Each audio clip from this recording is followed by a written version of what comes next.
The locomotive's whistle pierced the desert night like a banshee's wail, its sound echoing across the endless expanse of sagebrush and red rock. Inside the first-class compartment, Charlotte Ellison sat rigid in her velvet-upholstered seat, her gloved hands folded primly in her lap as she watched the darkness rush past the window.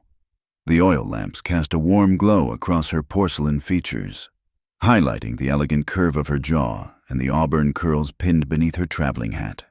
"Miss Charlotte, you should try to rest," Martha, her aging companion, urged from the opposite seat. The woman's weathered face showed concern as she watched her young charge. "We'll reach Cheyenne by tomorrow evening, and you'll want to look your best for Mr. Thornberry." Charlotte's lips pressed into a thin line at the mention of her betrothed, Samuel Thornberry, a name she'd known for 6 months but a face she'd never seen. Her father, Mayor Ellison of Boston, had arranged the match with the Wyoming cattle baron to secure lucrative beef contracts for his political allies back east. Love, as her father had coldly informed her, was a luxury the daughter of a politician could not afford. "I couldn't sleep if I tried, Martha," Charlotte replied, her cultured Boston accent sharp against the train's rhythmic clatter. She glanced at the brass-cornered trunk secured in the corner of their compartment. Inside lay her dowry, her mother's jewelry, gold coins, priceless heirlooms, and enough wealth to establish her new household in the wilderness. The trunk represented her entire future, yet it felt more like a coffin for the life she was leaving behind. The train began to slow, its brakes hissing like angry serpents. Charlotte frowned, pressing her face closer to the window. They weren't scheduled to stop until dawn. "Perhaps they're taking on water," Martha suggested, though her voice betrayed her uncertainty. The train lurched to a complete stop. Outside, Charlotte could see nothing but starlight and the faint outline of rocky buttes against the sky. Then came the sound of horses, many horses, and men shouting. Her blood ran cold. "Martha," she whispered, "I think we're being—" The compartment door exploded open. 3 men burst in, their faces hidden behind dark bandanas, revolvers gleaming in the lamplight. Martha screamed. "Nobody move!" the tallest of the 3 commanded, his voice deep and controlled. Unlike his companions, who wore rough canvas and leather, he was dressed in a black duster that swept to his boots. When he turned his head, Charlotte caught sight of his eyes above the bandana, cold gray, like winter storm clouds. "The trunk," one of the other bandits said, spotting Charlotte's dowry. "That's got to be worth something." The tall man, clearly their leader, moved toward it with fluid grace. Charlotte found herself standing before she'd consciously decided to move. "Don't you dare touch that," she said, her voice surprisingly steady despite her racing heart. The leader paused, those gray eyes fixing on her with an intensity that made her knees weak. Slowly, he reached up and pulled down his bandana, revealing a face that was both terrible and beautiful. A pale scar ran from his left cheekbone to his jaw, and several days' worth of stubble darkened his angular features. But it was his expression, utterly devoid of warmth or mercy, that made Charlotte's breath catch. "Ma'am," he said with mock politeness, "I'm Jesse Kane, and I'll be taking whatever I please tonight." "That trunk contains my entire future," Charlotte said, lifting her chin. "You might as well put a bullet in me now, because without it, I'm as good as dead anyway." Jesse Kane studied her for a long moment. Outside, she could hear glass breaking and women crying as his gang ransacked the other cars. The acrid smell of smoke began to filter into the compartment. "Boys," Jesse said without taking his eyes off Charlotte, "get the trunk loaded. We're running out of time." "No!" Charlotte lunged forward, grasping the brass handle. "I won't let you—" What happened next was so fast she barely registered it. Jesse's arm snaked around her waist, lifting her clean off her feet. She found herself pressed against his chest, the scent of leather and gunpowder filling her nostrils. "Let me go!" She pounded her fists against his shoulders, but he might as well have been made of stone. "Change of plans," Jesse announced to his men. "The lady's coming with us." "Jesse, we don't take passengers," one of them protested. "We do now." His tone brooked no argument. get that trunk and move. The boys have set the mail car ablaze. Whole train'll be burning soon." Martha struggled to her feet. "You can't take her. She's Mayor Ellison's daughter." "She's to be married. Then her father and her husband-to-be better hope she's worth more than what's in that trunk," Jesse said coldly. He shifted Charlotte in his arms as easily as if she weighed nothing, despite her continued struggles. "Because until I decide otherwise, she belongs to me." The smoke was thickening now, and Charlotte could hear the flames crackling somewhere toward the rear of the train. Jesse carried her through the chaos of the corridor, past crying children and men trying futilely to fight back against the bandits. The night air hit her like a slap when they emerged onto the platform between cars. A horse, black as midnight with a white blaze down its face, stood waiting. Jesse swung up into the saddle with Charlotte still in his arms, settling her across his lap.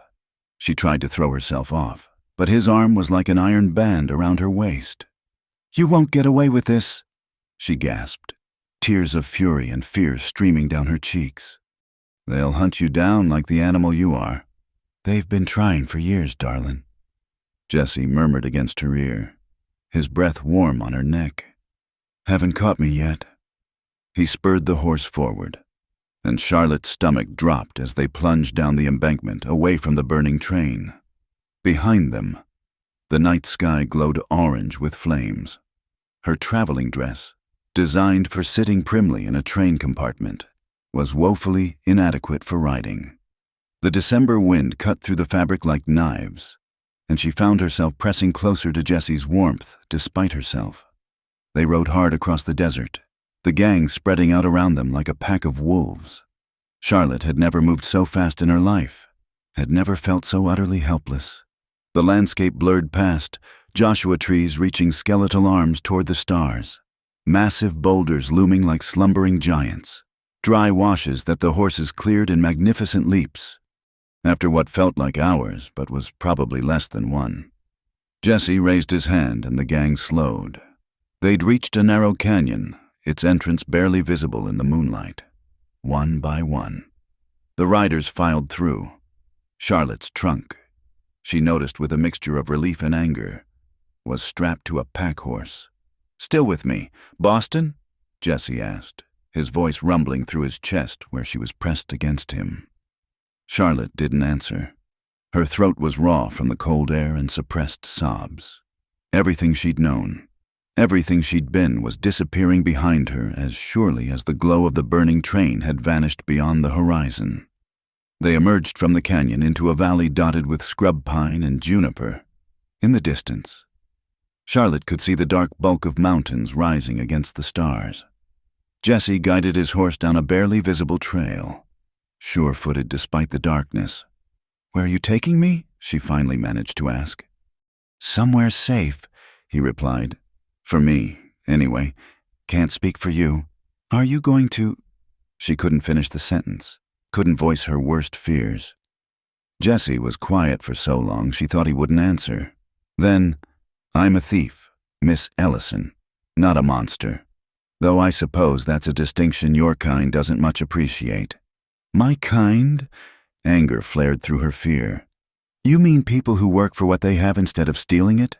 His laugh was bitter. "You mean people born with silver spoons who've never worked a day in their lives? That trunk we took, how much of what's in it did you earn yourself?" Charlotte fell silent.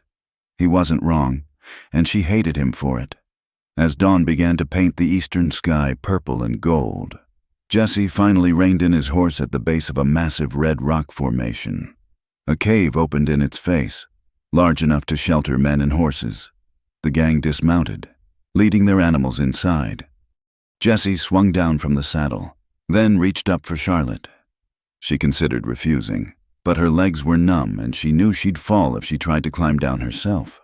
His hands spanned her waist as he lifted her down, and for a moment they stood close enough that she could see the exhaustion in his eyes, the dust caught in his dark lashes. "Tie her up," he ordered one of his men, stepping away. "But be gentle about it. She's worth nothing to us damaged." As rough rope encircled her wrists, Charlotte watched Jesse Kane disappear into the cave's shadows. She was a hostage now, a pawn in whatever game these outlaws were playing. But as the reality of her situation settled over her like a shroud, one thought burned bright in her mind. She would survive this. She would escape. And when she did, she'd make Jesse Kane regret the day he'd decided Charlotte Ellison was just another prize to be stolen. The sun rose fully, painting the desert in shades of gold and crimson, and Charlotte had never felt further from home, somewhere out there. The train she should have been on was continuing toward Cheyenne, toward a future that might have been suffocating but at least was certain. Now, she had nothing but the clothes on her back and the cold comfort that at least her dowry, her mother's legacy, was nearby, even if it was in the hands of outlaws. She closed her eyes against the brightening sky and tried not to think about the way Jesse Kane's arms had felt around her, strong and sure as they rode through the darkness.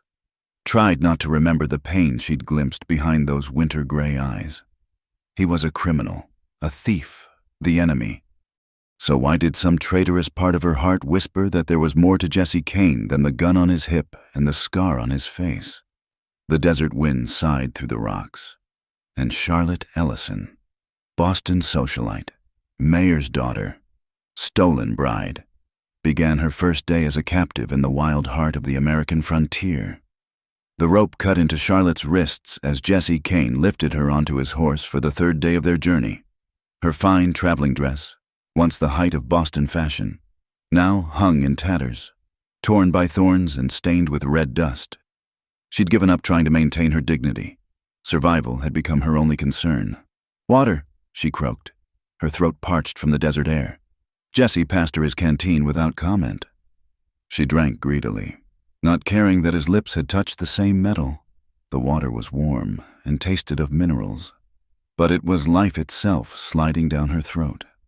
They'd left the rest of the gang behind at dawn, Jesse declaring he'd take the hostage to their hideout alone. Charlotte had seen the doubt in the other men's eyes, but none had dared challenge their leader. Now it was just the two of them, riding deeper into a landscape that seemed torn from the pages of Dante's Inferno. Red stone monoliths rose like ancient sentinels from the desert floor. Clusters of barrel cacti dotted the valleys between them, their spines glinting like needles in the harsh sun. Once, they passed through a forest of Joshua trees, their twisted arms reaching toward the cloudless sky in silent supplication. Charlotte had never imagined such desolation existed in the world. "Where are we?" she asked as they paused to rest the horse in the shade of a towering saguaro. "Nowhere," Jesse replied, scanning the horizon with eyes narrowed against the glare. "Exactly where we need to be. You can't keep me out here forever. I'll die." "You're tougher than you think. Boston." He looked down at her, and for the first time, she saw something that might have been respect in his gaze. Most society ladies would have been weeping for their mothers by now. "What makes you think I haven't?" Charlotte lifted her bound hands to push a strand of sweat-dampened hair from her face. "Just because I don't perform my suffering for your entertainment doesn't mean I don't feel it." Jesse dismounted and came around to help her down. His hands were gentle despite their calluses, and Charlotte hated how her body betrayed her, leaning into his strength for just a moment before she caught herself. "Why do you do this?" she asked as he retied her hands, looser this time. "Rob trains, kidnap innocent people." "Innocent," he laughed, but there was no humor in it. "That's a word that doesn't much apply out here. Miss Ellison, everyone's guilty of something. Even me, especially you." He turned away, checking his saddlebags. "Born into privilege, promised to a man who made his fortune off the backs of men like me. You've been stealing all your life. You just had the law on your side while you did it." Charlotte wanted to argue, but the words died in her throat. What did she know of men like Jesse Kane? What did she know of anything beyond Boston's cobblestone streets and tea parties?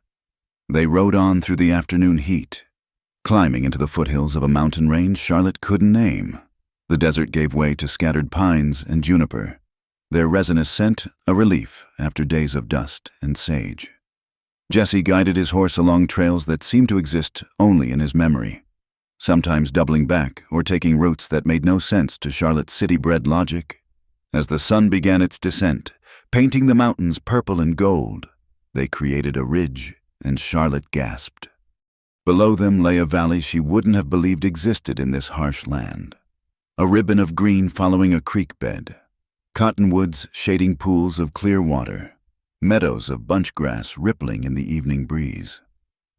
"Welcome to Paradise Valley," Jesse said with a hint of irony. "Home sweet home, such as it is." They descended into the valley as darkness gathered. Charlotte could make out a structure near the creek, a cabin of weathered logs, small but solid-looking. Smoke drifted from its chimney, which meant, "Someone's here," she said, tensing. "Just Tom. He looks after the place when I'm gone." Jesse whistled, long and low, and a figure emerged from the cabin's shadow. An old man, grizzled and bent, with skin like leather and eyes that had seen too much. "Jesse," the old man said. Then his gaze fell on Charlotte. "This ain't wise, boy." "When have I ever been wise, Tom?" Jesse dismounted, helping Charlotte down with those careful hands. "This is Miss Ellison. She'll be our guest for a while." Tom spat tobacco juice into the dust. "Mayor Ellison's girl? The one all them newspapers been writing about?" At Jesse's nod, he shook his head. "They'll come looking. Bring the whole cavalry down on us." "Let them come." Jesse's voice was hard. "I've got business to finish, and she's my insurance. Come on, Boston, let's get you inside before you'll fall over." The cabin's interior was sparse but clean. A single room with a stone fireplace, a rough table and chairs, a narrow bed in one corner. Charlotte's legs nearly gave out as the warmth hit her. She'd been cold for so long she'd forgotten what it felt like not to shiver. Jesse cut her bonds and pushed her toward the bed. "Sit, Tom. Heat some water. She needs to wash, and we need to tend those cuts." For the first time, Charlotte looked down at herself properly. Her hands were scraped raw, her arms scratched from thorns, her feet blistered inside her delicate boots. She was filthy, exhausted, probably fevered. She must look like a madwoman. "I have clean clothes in my trunk," she said quietly. "If you'd allow me." Jesse studied her for a moment, then nodded. He brought in her trunk from where it had been secured to a pack mule, setting it down with surprising care. Charlotte opened it with shaking hands, touching her mother's things as if to reassure herself they were real. 10 minutes, Jesse said. "Then I'm coming back in." Alone for the first time in days. Charlotte peeled off her ruined dress and chemise. Tom had left a basin of warm water and a cloth. She washed as best she could, hissing as the water found every cut and scrape. From her trunk, she pulled out a simple calico dress, the most practical thing she'd packed, intended for the journey, not for life as a rancher's wife. She was just fastening the buttons when Jesse knocked. "Time's up. I'm decent," she called, sinking back onto the bed. He entered carrying a tin box. "Let me see your hands. I can tend myself." "No, you can't." He sat beside her, closer than propriety allowed. "Hold still." His touch was surprisingly gentle as he cleaned the worst of her cuts with whiskey from a flask. Charlotte bit her lip to keep from crying out. He worked in silence, applying some kind of salve that smelled of pine and honey, then wrapping her hands in clean cloth. "Where did you learn to do this?" she asked. "You learn a lot of things when you can't go to town for a doctor." He moved to her feet, removing her boots with care. Her stockings were shredded, her feet a mess of blisters. Jesse's jaw tightened. "These boots are useless out here. Tom can find you something better." "From whom? Another kidnapped woman?" "From my sister," he said quietly. "She died 2 winters ago. Fever took her." Charlotte felt something shift in her chest. "I'm sorry." "Don't be. You didn't know her." But his hands remained gentle as he tended her feet. "She would have liked you, though. Mary always said I needed someone to stand up to me." "Is that what you think I'm doing? Standing up to you?" Jesse looked up at her then, and their faces were very close. She could see gold flecks in his gray eyes, could count the dark lashes. "Aren't you?" The moment stretched between them, charged with something Charlotte didn't want to name. Then Tom banged through the door with a pot of stew, breaking the spell. "Eat," the old man ordered, setting bowls on the table. "Both of you. Jesse, you look like death warmed over." They ate in silence, a simple stew of venison and wild onions. But Charlotte had never tasted anything so good. Exhaustion weighed on her like a physical thing. She barely protested when Jesse led her back to the bed. "Sleep," he said. "We'll figure out the rest tomorrow." "Where will you?" "Floor by the fire. Don't worry. Boston, your virtue's safe. I told you, I'm a thief, not a monster." Charlotte lay down fully clothed, too tired to care about propriety. But sleep wouldn't come. She listened to Jesse and Tom talking quietly by the fire, their words too low to make out. Watched the shadows dance on the log walls. Thought about how far she was from everything she'd known. "Jesse," she called softly. "What is it? What's your business? The one you said you need to finish?" He was quiet so long she thought he wouldn't answer. Then, "Justice, Miss Ellison. Something your kind knows nothing about." "My father is a just man." Jesse's bitter laugh cut her off. "Your father is a politician. In my experience, that's about as far from just as a man can get. Now sleep. Tomorrow's going to be a long day." Charlotte closed her eyes. But Jesse's words echoed in her mind. What kind of justice did a train robber seek? And why did she find herself wanting to know? Outside, coyotes howled at the rising moon, their wild songs echoing off the canyon walls. Charlotte Ellison, raised on Mozart and afternoon teas, found the sound oddly comforting. It was honest, at least pure, unlike the world she'd left behind, where smiles hid daggers and marriages were business transactions. Perhaps Jesse Kane was right. Perhaps everyone was guilty of something, even her, especially her, for the way her heart raced when he touched her, gentle as autumn rain on parched earth, for the way she'd leaned into his warmth on that endless ride, for the way she was beginning to see him not as her captor, but as a man carrying wounds deeper than the scar on his face. The fire crackled. Tom's snores filled the cabin, and somewhere in the darkness, Jesse Kane sat watching, standing guard against dangers Charlotte was only beginning to understand. She slept, and dreamed of gray eyes filled with pain, of hands that could hold a gun or tend wounds with equal skill, of a voice saying her name, not Boston or Miss Ellison, but Charlotte, soft as a prayer in the desert night. Charlotte woke to the sound of an axe striking wood. Sunlight streamed through the cabin's single window, painting golden squares on the rough floorboards. For a moment, she forgot where she was. Then reality crashed back. The narrow bed, the log walls, the lingering scent of wood smoke and leather. Jesse Kane's hideout.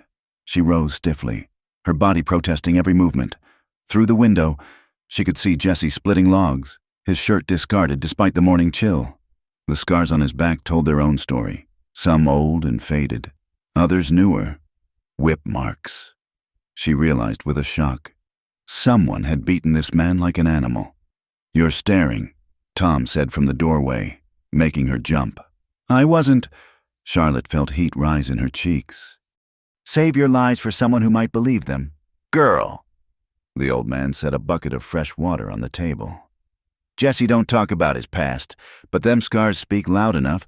Railroad companies don't take kindly to men who try to organize the workers for fair wages." Charlotte turned from the window. He worked for the railroad? 5 years. Started when he was just a boy, laying track in heat that'd kill a horse. When men started dying from the conditions, Jesse spoke up, got himself and 20 others fired and blacklisted.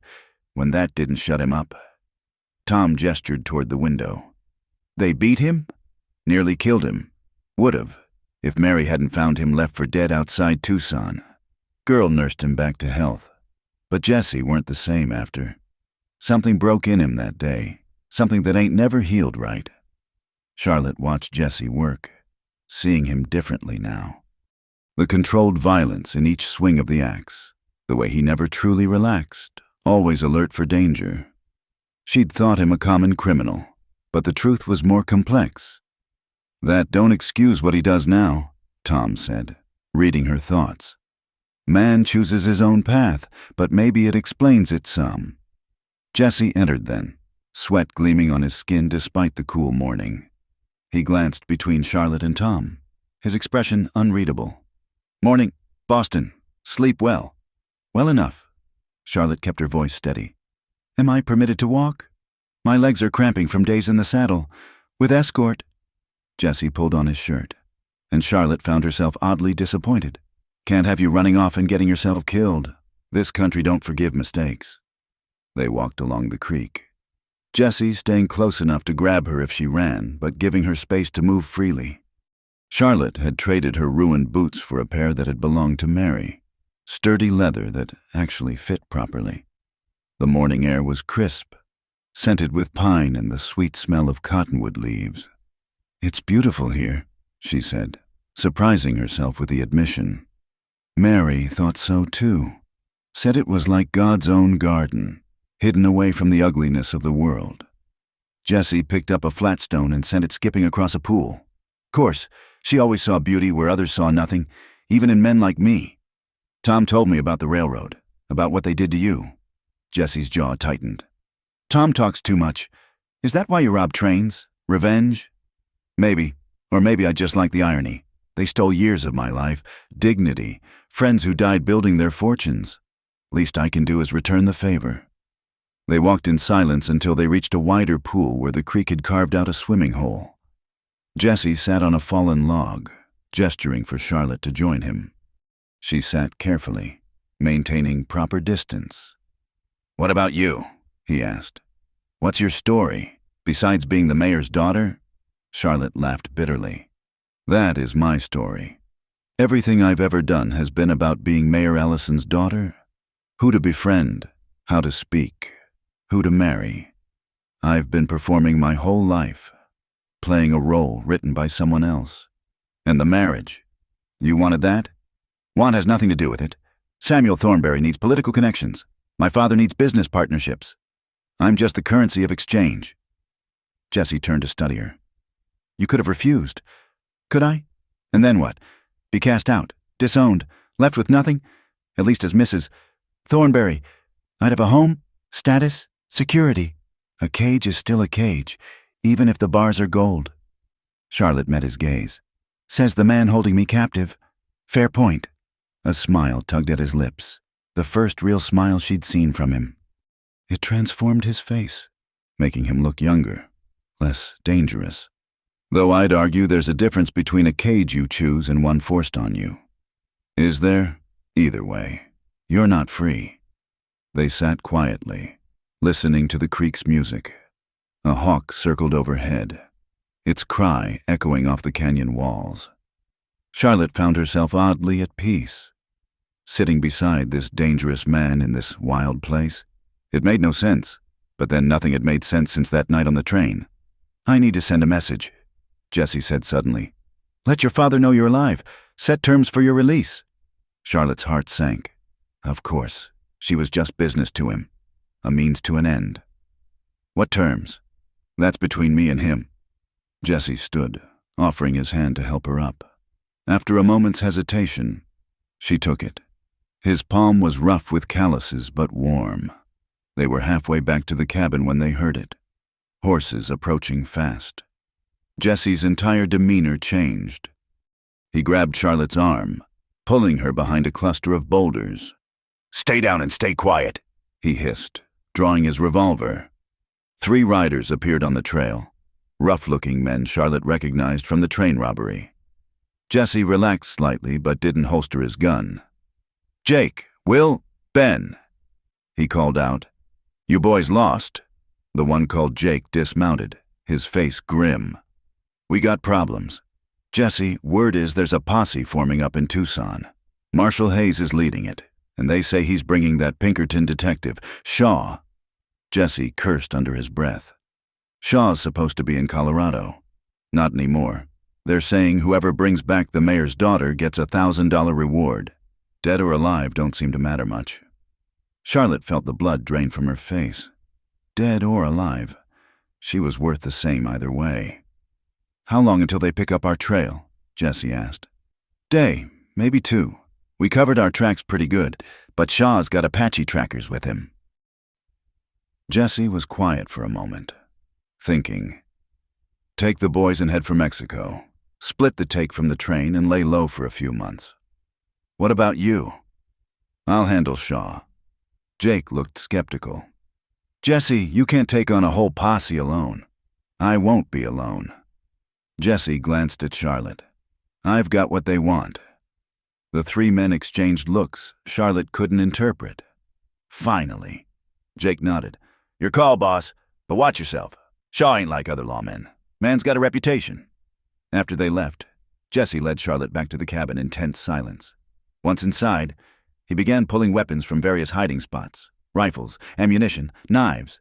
Are you going to fight them? Charlotte asked. If I have to. He checked the action on a Winchester. But I'd rather avoid it. Fighting means killing, and killing lawmen brings more trouble than it's worth. Then let me go. I'll tell them you treated me well, that you didn't hurt me. They won't care. Jesse's voice was flat. You think they're coming for you? They're coming for the bounty on my head. You're just an excuse.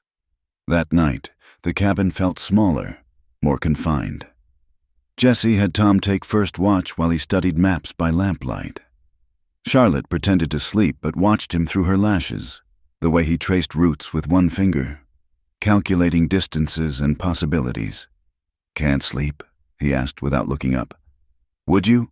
Knowing men are coming who don't care if I live or die. I won't let them hurt you. Why? Charlotte sat up. Why do you care what happens to me? Jesse finally looked at her, and something in his expression made her breath catch. You really don't know? The air between them crackled with unspoken words. Charlotte found herself leaning forward slightly, drawn by something she didn't want to name. Jesse stood abruptly, breaking the moment. Get some rest. We might have to move fast tomorrow. But Charlotte couldn't rest. She lay awake thinking about dead or alive, about Jesse's scars, about the way he'd smiled by the creek, about how a proper Boston lady shouldn't feel her pulse race when an outlaw looked at her like she was more than just a hostage. The wind picked up outside, rattling the windows. Somewhere in the darkness, Tom kept watch, and Jesse Kane sat by the dying fire, planning how to keep them both alive when the world wanted him dead and didn't much care what happened to her in the process. Charlotte closed her eyes and made a decision.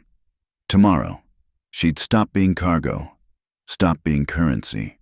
Tomorrow, she'd find out what Charlotte Ellison was made of when stripped of everything but will and courage.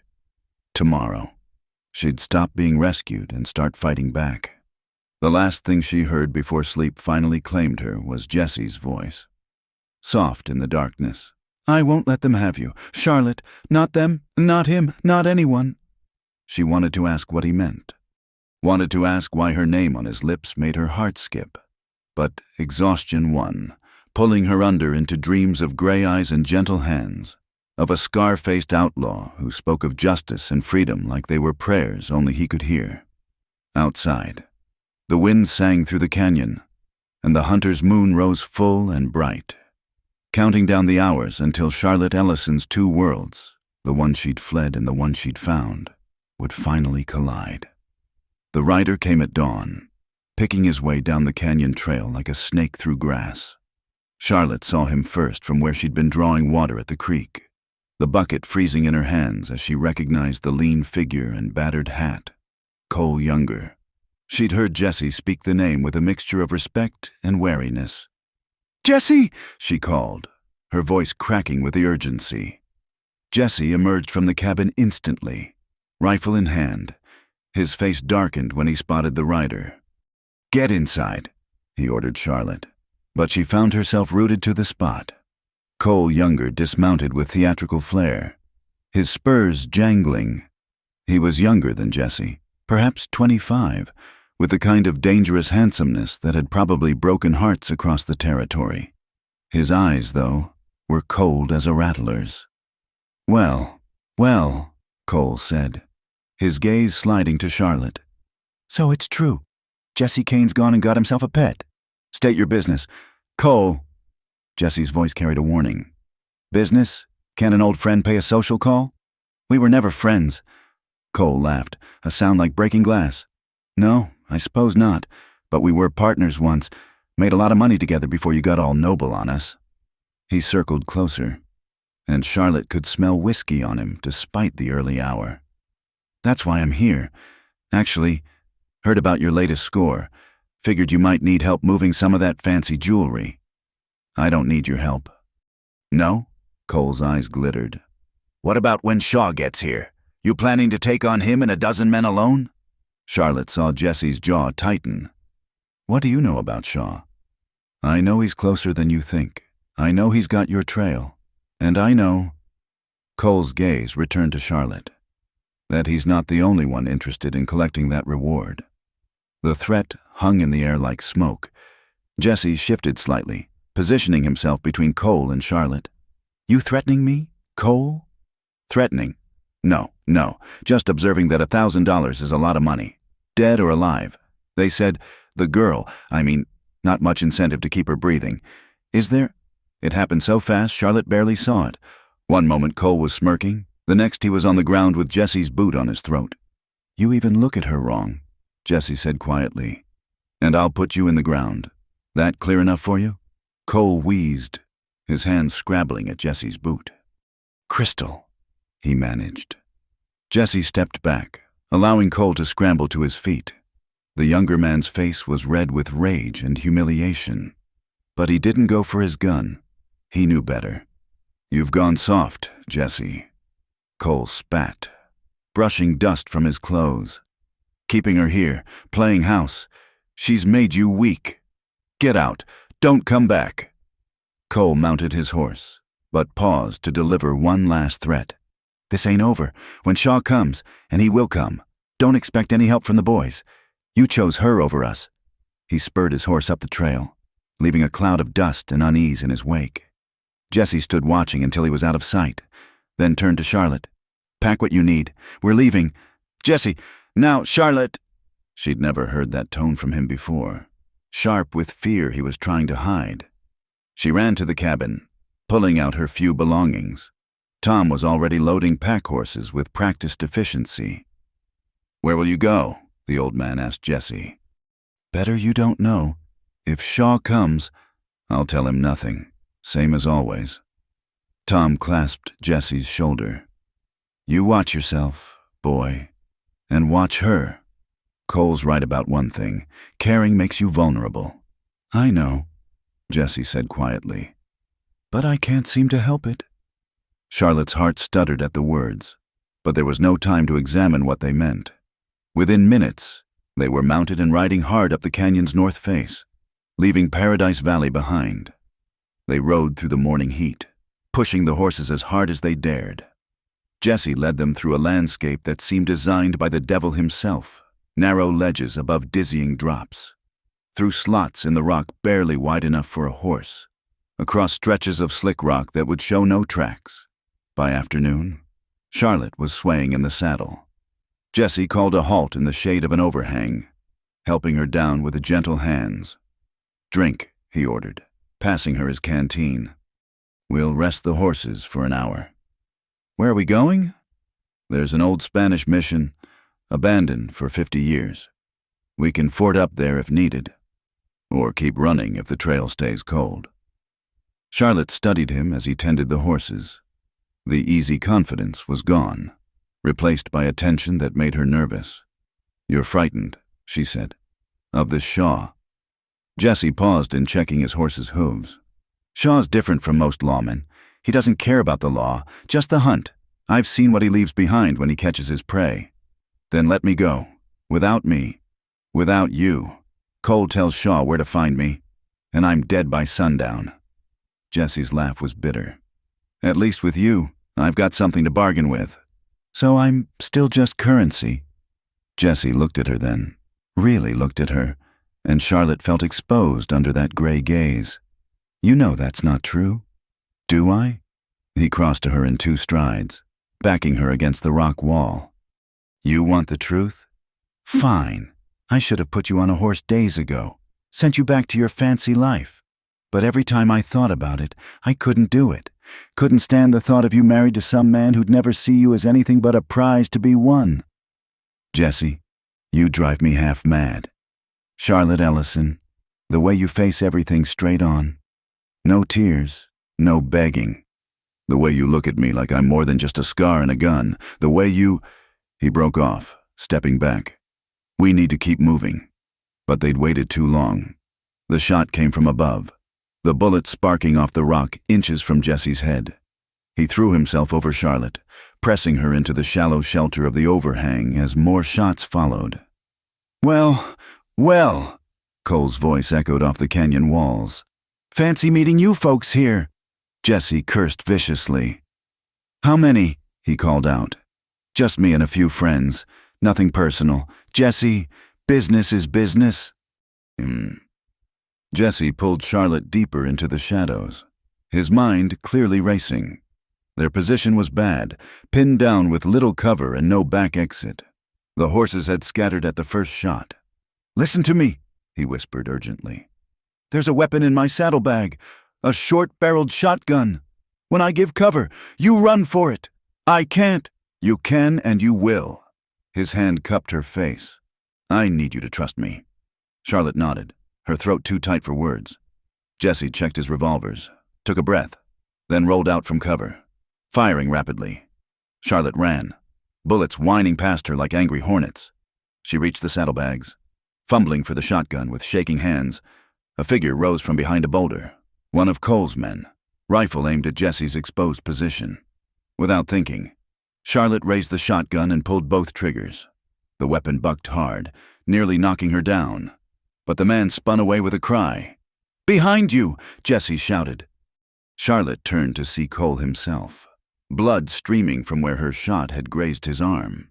His face was twisted with rage. "You little—" Jesse's bullet took him in the shoulder, spinning him around. Cole dropped, clutching his wounds but still alive. The gunfire stopped, the sudden silence deafening. "Anyone else want to try their luck?" Jesse called out. No answer came, after tense minutes. Jesse made his way to Charlotte, who stood frozen, the shotgun still clutched in her hands. "You saved my life," he said softly. "I shot a man." Her voice sounded distant, unfamiliar. "Is he alive? Both of them. You did what you had to do." Gently, he took the weapon from her nerveless fingers. "Come on." Others might have heard the shooting. They caught the horses and rode hard, leaving Cole and his wounded companion behind. As the sun began to sink, the mission came into view. Ancient adobe walls rising from the desert like a mirage. Bell tower still standing against the painted sky. Inside the crumbling walls, they found shelter in what had once been the priest's quarters. Jesse barricaded the door and checked the windows while Charlotte sat on an old wooden bench, still shaking. "I've never—" she began. "I know." Jesse sat beside her, not touching but close enough that she could feel his warmth. "Taking a life, even defending yourself, it changes you. But you didn't kill anyone today. You protected us both. My father would be horrified. Proper ladies don't shoot outlaws. Your father doesn't know you at all, does he?" Jesse's voice was gentle. "The woman I've come to know these past days, she's no proper lady. She's something far more dangerous." "What's that?" "Free, or learning to be." Charlotte looked at him then, this man who'd stolen her from one life and shown her another. In the fading light through the broken windows, she could see new lines of exhaustion on his face, could see the weight he carried. "Cole was right," she said. "I have made you vulnerable." "Maybe, but Charlotte—" He took her hand, his thumb tracing over her knuckles. "I've been half dead for years, going through the motions, taking what I could because nothing mattered anyway. Then you crashed into my life with your Boston accent and your stubborn courage. And suddenly I remember what it feels like to give a damn about tomorrow." The space between them evaporated. Charlotte wasn't sure who moved first, but then his lips were on hers, hungry and desperate and achingly tender. She kissed him back with all the fear and longing of the past days, her hands tangling in his dark hair. When they broke apart, both breathing hard, Jesse rested his forehead against hers. "This is madness," he whispered. "I know," Charlotte replied. "I don't care." Outside, coyotes began their evening chorus, and the desert wind whispered through the broken walls. They were hunted, homeless, bound together by circumstances neither had chosen. But in that moment, in the ruins of someone else's faith, Charlotte Ellison felt more alive than she ever had in Boston's finest drawing rooms. Tomorrow would bring Shaw and his hunters. Tomorrow would bring choices and consequences. But tonight, she was just a woman who'd found something worth fighting for in the arms of a scarred outlaw who'd taught her that freedom was worth any price, even if that price was everything she'd thought she was. Jesse pulled her close, and Charlotte let herself be held, feeling the steady beat of his heart against her cheek. Whatever came next, she wouldn't face it as Mayor Ellison's daughter or Samuel Thornberry's intended bride. She'd face it as herself, Charlotte, who could shoot straight and ride hard and love a man the world called criminal. And that, she thought as sleep began to claim her, was its own kind of justice. The morning light filtered through the mission's broken roof, painting shadows across Jesse's face as he slept. Charlotte had been awake for an hour, studying the man who'd turned her world upside down. In sleep, the hard edges softened, making him look younger, more vulnerable. She traced the scar on his cheek with her eyes, wondering about the violence that had put it there. "It's rude to stare," he murmured without opening his eyes. Charlotte felt heat rise in her cheeks. "I wasn't aware outlaws concerned themselves with manners." Jesse's eyes opened then, storm gray and warm, with something that made her breath catch. "We're full of surprises." The moment stretched between them, heavy with the memory of last night's kiss. Then reality crashed back. They were hunted. Cole Younger knew their direction, and Shaw was coming. "We need to talk," Jesse said, sitting up. "About what happens next." "I'm not going back." The words came out fiercer than Charlotte intended. "Not to my father, not to Samuel Thornberry. I won't be sold like cattle." "Charlotte, you said I was learning to be free? Did you mean that, or were they just pretty words?" Jesse ran a hand through his disheveled hair. "I meant every word. But freedom isn't free, especially for people like us. You need to understand what you're choosing. Tell me." He stood, pacing the small room like a caged wolf. "You want the truth? Here it is. I was born Jesse McKenna in Missouri, fourth son of Irish immigrants. My father died when I was 12, leaving nothing but debts. I went to work on the railroad to keep my family fed." Charlotte listened without interrupting as Jesse's story unfolded. The back-breaking labor, the friends lost to explosions and cave-ins, the company store that kept workers perpetually in debt. "I was 20 when I started organizing the men. We weren't asking for much: fair wages, safer conditions, clean water.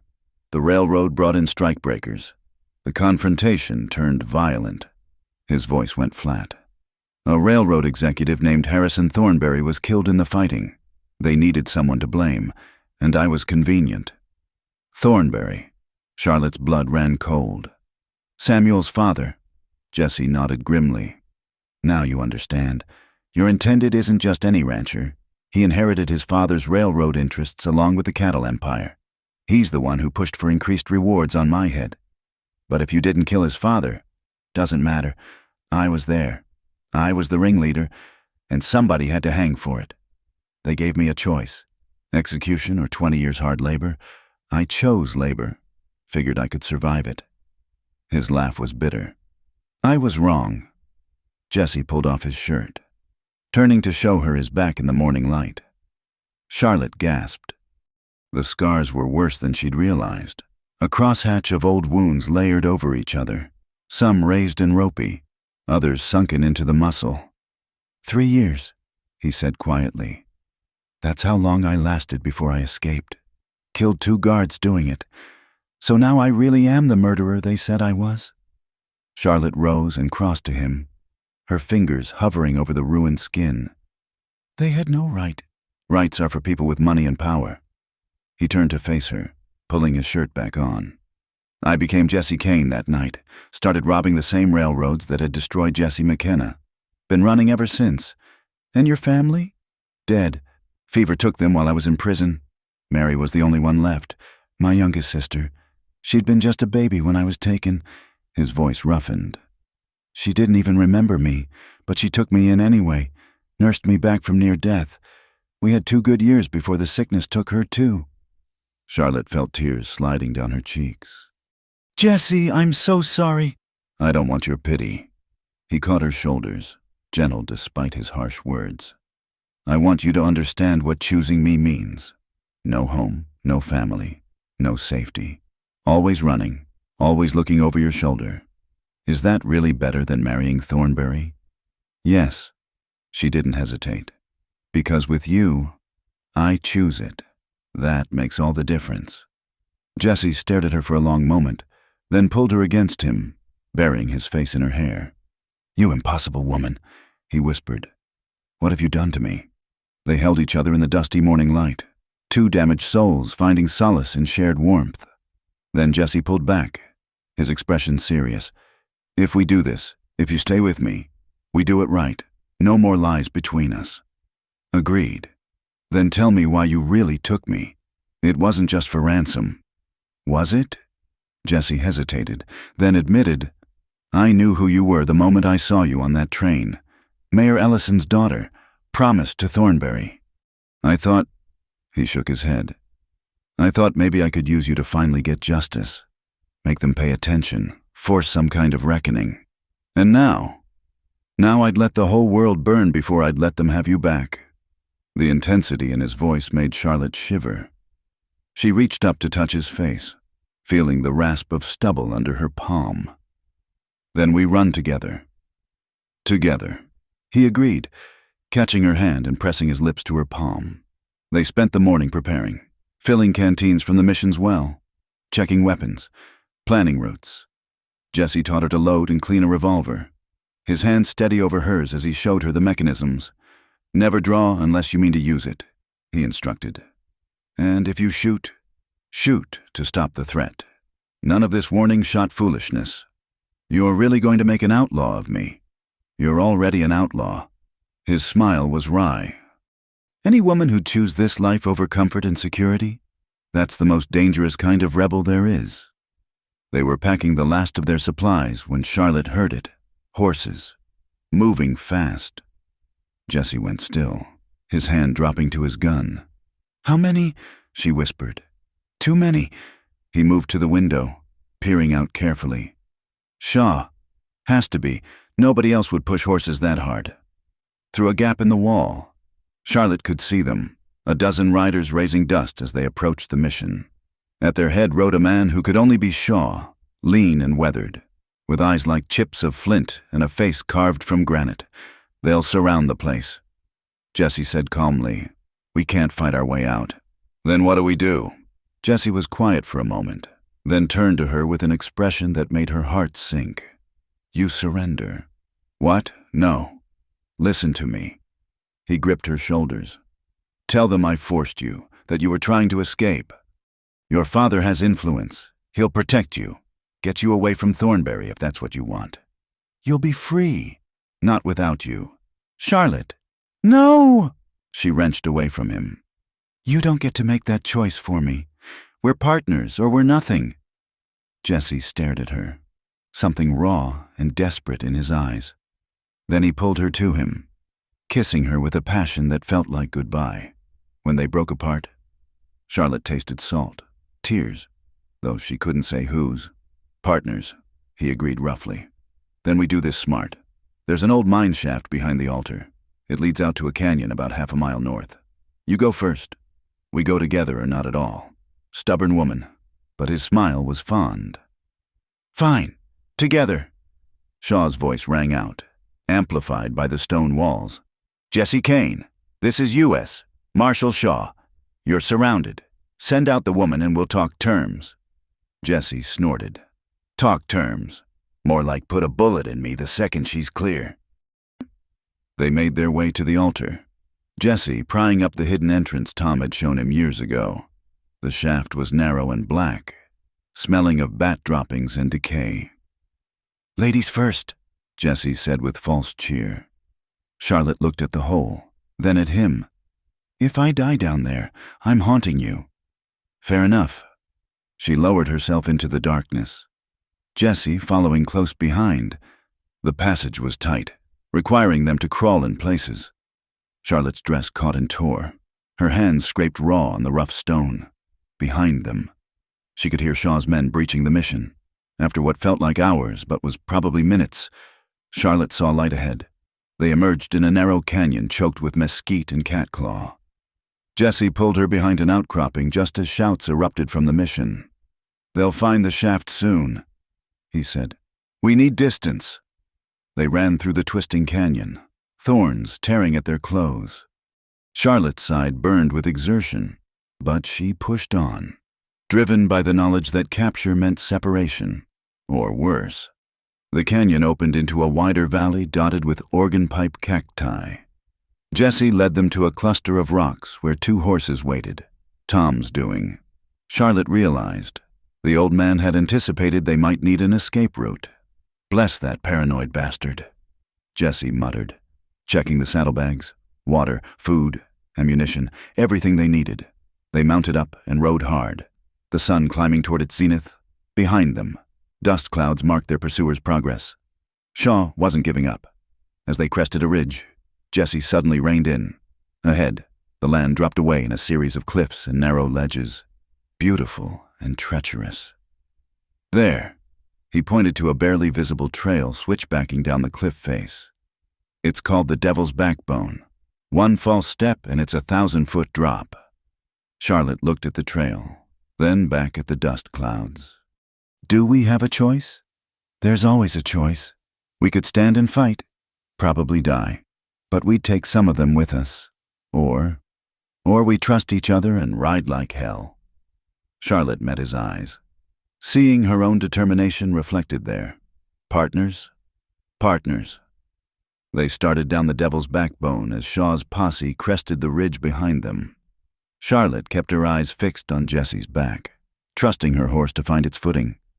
Rocks scattered under hooves, rattling down into the abyss.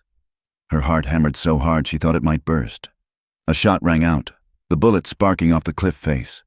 Then another. Shaw's men were shooting from the ridge, but the angle was bad and the distance too great for accuracy. "Almost there," Jesse called back. "Just hold on." Charlotte's horse stumbled. For one terrifying moment, she felt herself sliding sideways toward the drop. Then Jesse's hand shot out, grabbing her reins, steadying both horse and rider. "I've got you," he said firmly. "I've got you." They made it to the bottom as the sun reached its peak, their horses lathered with sweat. Looking back, Charlotte could see Shaw's men starting down the same trail, but cautiously, slowly. "We bought time," Jesse said. "Not much, but maybe enough." They rode into a landscape of stone and sun, 2 outlaws against the world. Charlotte didn't know what lay ahead. More running, more fighting, maybe death. But as she watched Jesse navigate the harsh terrain with quiet confidence, she knew she'd made the right choice. Freedom was expensive, paid for in blood and sweat and sacrifice. But it was hers now, earned in fire and sealed with a scarred outlaw's kiss. And that was worth any price the world demanded. Charlotte stood at the edge of Silver Creek, watching the sunset paint the water gold while Jesse watered the horses. 3 weeks had passed since their escape from Shaw at Devil's Backbone. 3 weeks of running, hiding, surviving together in the wilderness. Her hands were calloused now, her skin bronzed by the sun, her riding skirts replaced by men's trousers she'd traded for at a Mexican settlement. "You're thinking too hard again," Jesse said, coming to stand beside her. "I was thinking about my mother." Charlotte admitted, "She died when I was 12. I wonder what she'd make of me now, her proper daughter turned outlaw. I think she'd be proud." Jesse skipped a stone across the water. "Takes courage to choose your own path." Charlotte studied his profile in the fading light. "Tell me about the letter." Jesse had been carrying it for 2 days, a crumpled envelope he'd retrieved from a postal way station where Tom left messages. She'd seen how his face had darkened when he read it. "It's from one of my old contacts in Tucson. Shaw's not giving up. He's put out word that anyone helping us will be charged with aiding and abetting. Tom had to abandon the Paradise Valley cabin. They burned it." Charlotte's heart sank. That cabin had been Jesse's last safe haven. "I'm sorry, just walls and wood," but she heard the loss in his voice. "There's more. Your father's here, in Arizona. Came himself to negotiate for your return." "Negotiate with whom?" "Shaw, Thornberry, anyone who'll listen." Jessie turned to face her. "He's offering $10,000 for your safe return. No questions asked, no charges pressed against anyone who brings you back unharmed." Charlotte felt the world tilt. $10,000. A fortune. Enough for Jessie to disappear forever. Start fresh somewhere Shaw could never find him. "That's what you were planning, wasn't it?" she said quietly. "When you first took me, use me to get enough money to vanish for good." Yes. The simple honesty of it hurt more than a lie would have. Charlotte wrapped her arms around herself, suddenly cold despite the warm evening. "And now," she asked, "that money could buy you a new life? Safe passage to South America, maybe far from Shaw and Thornberry and all of it." Jessie stepped closer, tilting her chin up to meet his eyes. "Charlotte Ellison, if you think I'd trade you for any amount of money, then you haven't been paying attention." "But," he silenced her with a kiss, deep and desperate, pulling her against him as if he could merge their very souls. When they broke apart, both breathing hard, he rested his forehead against hers. "I love you," he said roughly. "God help me. I love you more than freedom, more than safety, more than my own life. That terrifies me more than Shaw or all his guns ever could." Charlotte's eyes filled with tears. "Jessie, but we can't keep running forever." He pulled back, his expression serious. "Shaw's getting closer. Our luck won't hold indefinitely. We need to make some hard choices." "What kind of choices?" Jessie led her back to their small camp, where a fire crackled cheerfully against the gathering dark. He pulled a worn map from his saddlebag, spreading it on the ground. "Option 1, Mexico. I've got contacts there who could help us disappear. New names, new lives, but we'd never be able to come back. Never see anyone from your old life again." Charlotte thought of Martha, her old companion, of the few true friends she'd had in Boston. It would hurt to lose them forever, but what's option 2? "We go on the offensive. Your father's in Tucson. We could approach him directly. Maybe he'd help us if he knew the truth about Thornberry and the railroad." "My father's a politician," Charlotte said bitterly. "Truth is negotiable to him." "Then option 3. Jessie's jaw tightened. "I turn myself in. Make a deal, my surrender for your freedom and safety. Shaw gets his prize. You get your life back." "No." Charlotte's voice was sharp as a blade. "Don't you dare. You don't get to sacrifice yourself for me. Jessie Kane, we're partners. Remember? Partners." His smile was sad. "Then what do you suggest?" "Partner." Charlotte stared at the map, her mind racing. Then, slowly, a plan began to form. What if we didn't run or surrender? What if we fought back, but smart? "I'm listening. Thornberry wants me because marrying me gives him political connections. My father wants me back because losing me makes him look weak. Shaw wants you because catching you makes his reputation." She looked up at Jessie. "What if we could turn them all against each other?" Jessie's eyes sharpened with interest. "How?" "We need leverage, evidence of what really happened with the railroad strike, proof that you were framed. You said there were other witnesses. Most are dead or scattered to the wind. But not all?" Charlotte pressed. Jessie was quiet for a moment. "There's one, Michael O'Brien. He was there the night Harrison Thornberry died. Last I heard, he was working in the copper mines near Bisbee." "Then that's where we go." Charlotte felt a fierce excitement building. "We get O'Brien's testimony, documented and witnessed, then we use it."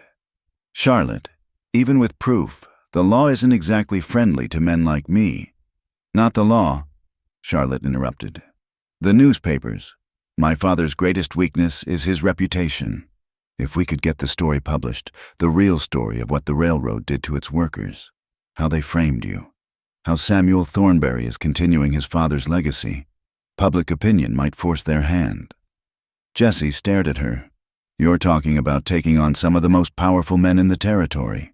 I'm talking about justice. Charlotte met his gaze steadily. The thing you've been seeking all along, not with a gun, but with the truth. The truth. Jesse laughed, but there was hope in it. You really think it could work? I think we have to try.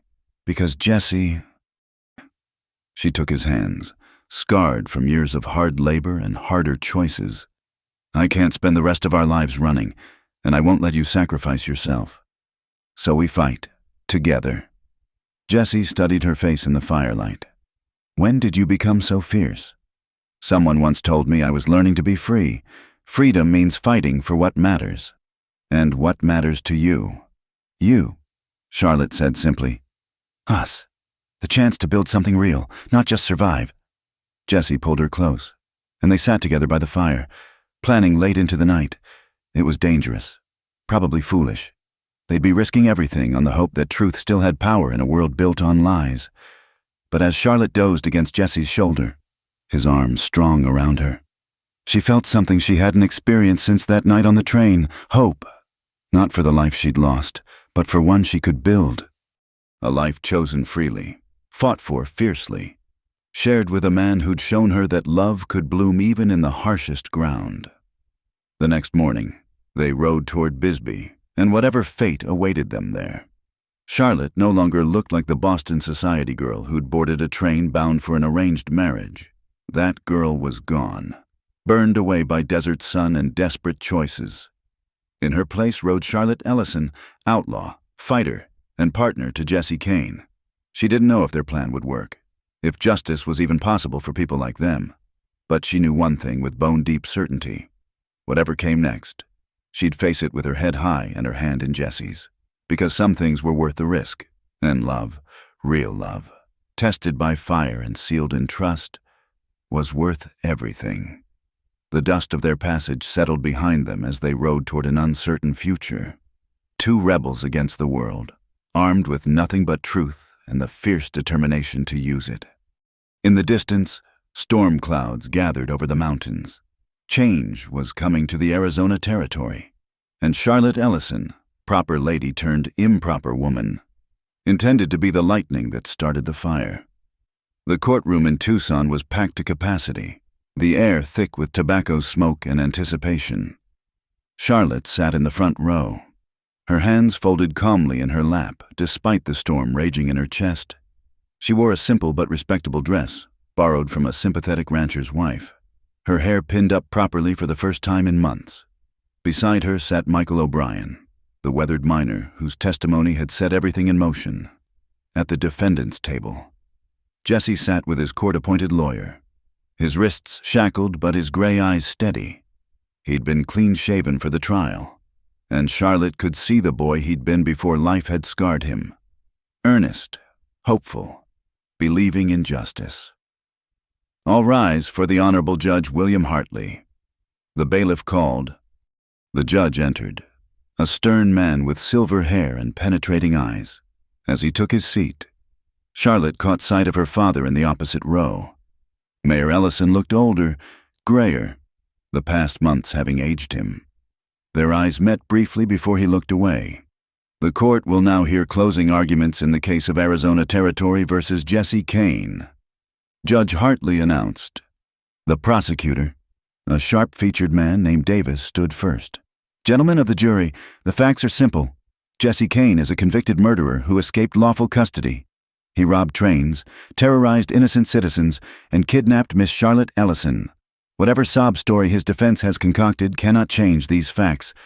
Charlotte's jaw tightened, but she remained still. They'd known this would be the prosecution's angle. Focus on Jesse's crimes while ignoring the circumstances that created them. Jesse's lawyer, young Theodore Mason, rose nervously. Charlotte had helped prepare his arguments, using her education in ways her Boston tutors never intended. Gentlemen, Mason began, his voice gaining strength.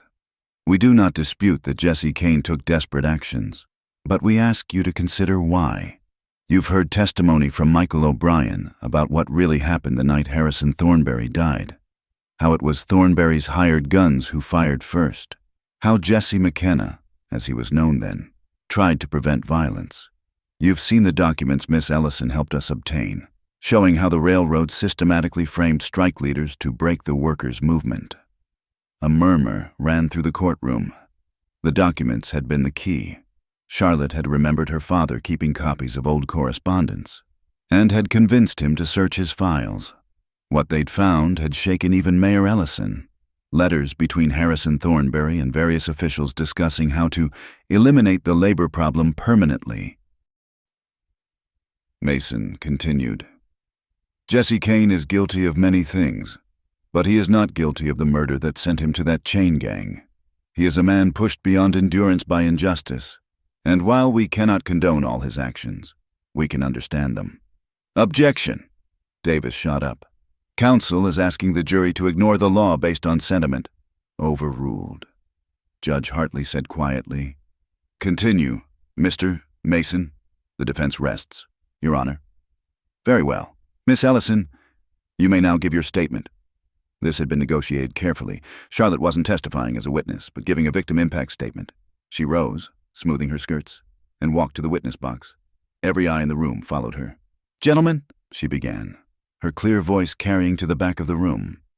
I stand before you as the supposed victim of Jesse Kane. The prosecution would have you believe I was a helpless captive, terrorized and brutalized. The truth is far more complex. She looked directly at Jesse then, drawing strength from his steady gaze. Yes, Jesse Kane took me from that train, but in the weeks that followed, I saw not a monster, but a man. A man who tended my injuries with gentle hands. A man who protected me, not only from the dangers of the frontier, but from a fate I've come to understand was worse than any kidnapping. A forced marriage to Samuel Thornberry. Thornberry, sitting behind the prosecutor, flushed an angry red. Charlotte ignored him. I've learned much these past months. I've learned that my engagement was built on blood, the blood of workers like Jesse Kane, who dared ask for fair treatment. I've learned that justice and law are not always the same thing. And I've learned that sometimes those we call criminals are simply men who've run out of legal ways to fight back. Miss Ellison, Judge Hartley interrupted gently. Are you saying Mr. Kane did not commit the crimes he's accused of? No, Your Honor. I'm saying that I forgive them. More than that, I'm asking this court to see the whole truth, not just the convenient parts. Jesse Kane saved my life more than once during our time in the wilderness. He could have traded me for money or freedom countless times, but refused. He is not the man the prosecution paints him to be. And what kind of man is he? The judge asked, seemingly despite himself. Charlotte lifted her chin. He's the man I love, Your Honor, the man I choose, freely and with full knowledge of his past. If that shocks this court, so be it. But I will not stand by and watch injustice done twice to the same man. The courtroom erupted. The judge banged his gavel repeatedly, calling for order. Through the chaos. Charlotte kept her eyes on Jesse, seeing the wonder and love in his face. When order was restored, Judge Hartley dismissed the jury for deliberation. Charlotte returned to her seat, her father intercepting her. Charlotte, Mayor Ellison said quietly, do you have any idea what you've done? Your reputation? My reputation was as a commodity to be traded. Charlotte replied calmly, I prefer my new one as a woman who speaks truth. The jury was out for 3 hours. When they filed back in, Charlotte gripped O'Brien's hands so tightly her knuckles went white. Has the jury reached a verdict? Judge Hartley asked. We have, Your Honor. The foreman replied, on the charge of murder in the first degree regarding Harrison Thornberry, we find the defendant not guilty. Charlotte's heart soared, but the foreman continued, on the charges of train robbery, we find the defendant guilty. On the charge of kidnapping, we find the defendant not guilty. Mixed verdict. Charlotte's emotions seesawed between joy and despair. Jesse would avoid the noose but still faced prison. Judge Hartley looked thoughtful. Mr. Kane, please rise for sentencing. Jesse stood, his chains clanking. Mr. Kane, this court has heard extraordinary testimony about extraordinary circumstances. While I cannot ignore your admitted crimes, I also cannot ignore the injustices that drove you to them. Therefore, I sentence you to 5 years. Suspended. Gasps filled the courtroom. Davis jumped up. Your Honor, this is highly irregular. Mr. Davis, what is irregular is sending a man to a chain gang for a crime he didn't commit. What is irregular is allowing powerful interests to pervert justice for profit. This court has wide discretion in sentencing, and I choose to exercise it. The judge continued. Mr. Kane, you will serve 2 years probation, during which time you will make restitution to the railroad companies you robbed through honest labor, not further crime. You will report monthly to the authorities. Any violation will result in immediate imprisonment. Do you understand? Yes, Your Honor, Jesse managed, his voice rough with emotion. Then this court is adjourned. The courtroom exploded into chaos. Charlotte pushed through the crowd to Jesse as the bailiff unlocked his shackles. The moment his hands were free, she flew into his arms. We did it, she whispered against his chest. We actually did it. You did it, Jesse corrected, holding her tight. My brave, brilliant Charlotte, you saved me. We saved each other. They were interrupted by Mayor Ellison's approach. Father and daughter regarded each other warily. Charlotte, he began, then seemed to struggle for words. I read those letters, all of them. I didn't know about the workers, about what Thornberry and his father did. I didn't want to know. And now, Charlotte asked, now I have a choice to make. Continue supporting men like Thornberry, or, he looked at Jesse, extending his hand slowly, or apologize to the man I helped wrongly condemn. Jesse stared at the offered hand for a long moment, then took it. I appreciate that, sir. What will you do now? Mayor Ellison asked his daughter. Charlotte looked at Jesse, seeing their future stretched out before them, uncertain, but theirs to shape. We have a land picked out, near Flagstaff. Jesse's going to raise horses. I'm going to teach school. We're going to build something real. Together, Jesse added, his arm around her waist.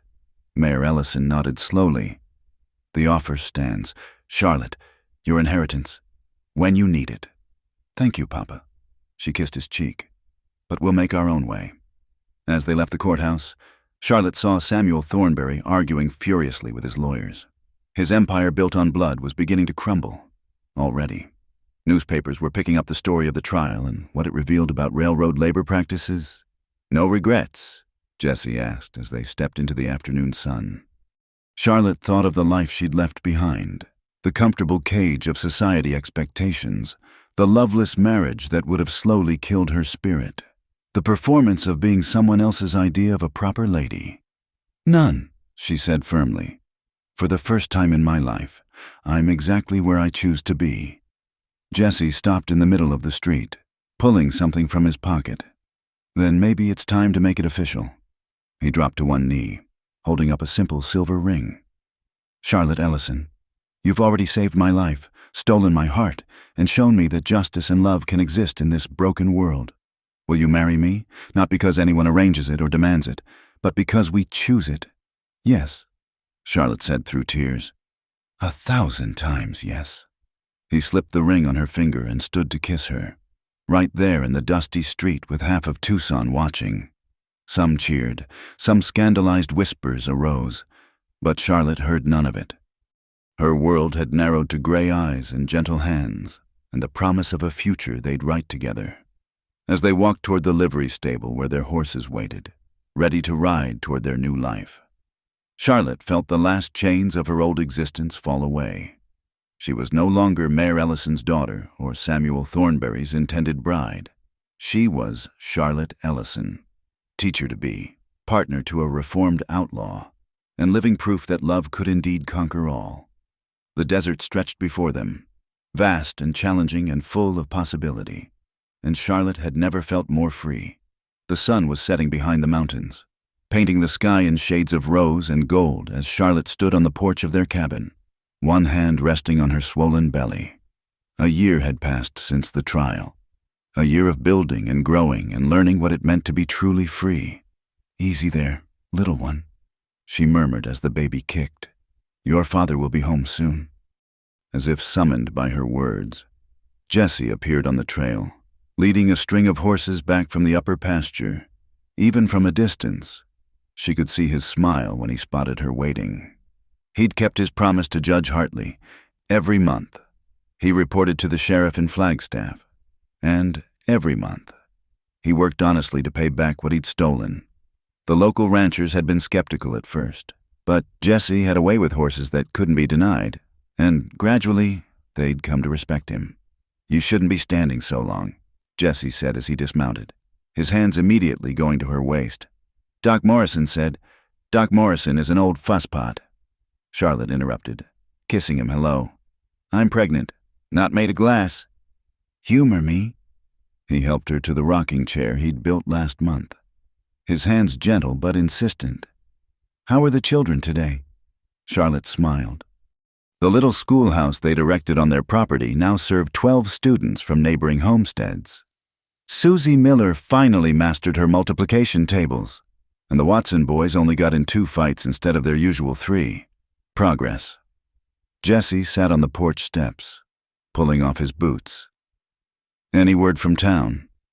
Tom stopped by, said there's a letter from my father. Jesse's expression grew cautious. Relations with Mayor Ellison had improved, but old wounds healed slowly. Good news or bad? Both. Charlotte pulled the letter from her apron pocket. The good news is that Samuel Thornberry has been indicted for fraud and conspiracy. Turns out our trial opened a whole nest of vipers. The bad news, she hesitated. My father's resigning as mayor. The scandal touched too many of his associates. He says he needs to step back, reassess his priorities. How do you feel about that? Charlotte considered. Sad for him, but maybe it's for the best. He's been living for politics so long, he's forgotten how to just live. She touched her belly again. He wants to visit when the baby comes. He's welcome, Jesse said simply. Family is family. They sat in comfortable silence, watching the sunset paint the mountains purple. Their small ranch spread out before them, the cabin Jesse had built with his own hands, the corral full of horses, the garden where Charlotte grew vegetables and herbs. It wasn't the grand estate she'd been destined for as Mrs. Thornberry, but it was theirs. Every board and nail and planted seed. Jesse, Charlotte said suddenly, are you happy? He looked up at her, surprised. Where's this coming from? Sometimes I wonder if you miss it. The excitement, the danger. This life must seem very quiet compared to... Jesse rose and knelt beside her chair, taking her hands in his. Charlotte, I spent years running, fighting, looking over my shoulder. I thought that was living, but it was just surviving. This, he gestured to their home, their life, her rounded belly. This is what I was fighting for all along, even when I didn't know it. Even with the monthly reports, the people who still whisper when you go to town. Even then, his thumb traced over her wedding ring. You know what I thought the first time I saw you on that train? Charlotte shook her head. I thought you looked like everything I could never have. Refined, elegant, untouchable, part of a world that had rejected me completely. He smiled wryly. Taking you was supposed to be revenge against that world. Instead, you showed me I was wrong about everything. How? You taught me that strength comes in different forms, that courage isn't just facing down guns. It's standing up in a courtroom and speaking truth. It's choosing love over safety. It's building something new instead of just tearing down the old. Charlotte felt tears prick her eyes. You're going to make me cry, and I'm already too emotional these days. One more thing, Jesse said softly. You asked if I'm happy. Charlotte, I wake up every morning next to you in a bed we share legally and openly. I work land that's ours. I'm about to be a father. I'm not just happy. I'm blessed beyond anything I deserved. She leaned down to kiss him, pouring all her love into the contact. When they parted, she whispered, We both got more than we deserved. That's what grace is. A commotion from the road drew their attention. A rider approached fast, too fast for a social call. Jesse stood, his hand automatically going to where his gun used to rest before remembering he no longer wore one. But as the rider drew closer, Charlotte recognized him.